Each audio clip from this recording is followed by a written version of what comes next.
Olavakkode railway സ്റ്റേഷനിൽ നടത്തിയ സംയുക്ത പരിശോധനയിൽ മാരക മയക്കുമരുന്നായ ട്രമഡോൾ ക്യാപ്സ്യൂളുകളുമായി സിക്കിം സ്വദേശി പിടിയിലായി. സിക്കിം ഗ്യാൽഷിംഗ് സ്വദേശിയായ സാഷി ഹാങ് സുബ്ബായാണ് അറസ്റ്റിലായത്. ഇയാളിൽ നിന്നും 63.607 ഗ്രാം തൂക്കം വരുന്ന 116 ട്രമഡോൾ ക്യാപ്സ്യൂളുകൾ പിടിച്ചെടുത്തു. ചൊവ്വാഴ്ച രാത്രി 7:30 പാലക്കാട് ജംഗ്ഷൻ റെയിൽവേ സ്റ്റേഷനിൽ വെച്ചായിരുന്നു അറസ്റ്റ്.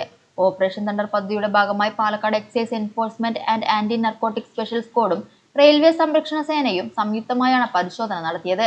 ലഹരിമരുന്ന് കടത്തിക്കൊണ്ടുവന്ന പ്രതിയെ സംഭവ സ്ഥലത്ത് വെച്ച് തന്നെ കസ്റ്റഡിയിലെടുത്തു. തുടർ നടപടികൾക്ക് ശേഷം പ്രതിയെയും തൊണ്ടിമുതലുകളും പാലക്കാട് എക്സൈസ് സ്ക്വാഡ് ഓഫീസിൽ ഹാജരാക്കി. NDPS ആക്ട് പ്രകാരം കേസ് രജിസ്റ്റർ ചെയ്തു. Excise inspector Aju P Shaji, RPF വിഭാഗത്തിലെ Binoy Kurian, VK, Saji Augustine, Shibu KV എന്നിവരുടെ നേതൃത്വത്തിലുള്ള സംഘമാണ് ലഹരിവേട്ട നടത്തിയത്. എക്സൈസ് ഉദ്യോഗസ്ഥരായ ആനന്ദ്, രജിത്, അഷ്കർ, സുധീഷ്, തൗഫീഖ്, ഹരികൃഷ്ണൻ, അനീഷ് എന്നിവരും പരിശോധനാ സംഘത്തിൽ പങ്കെടുത്തു.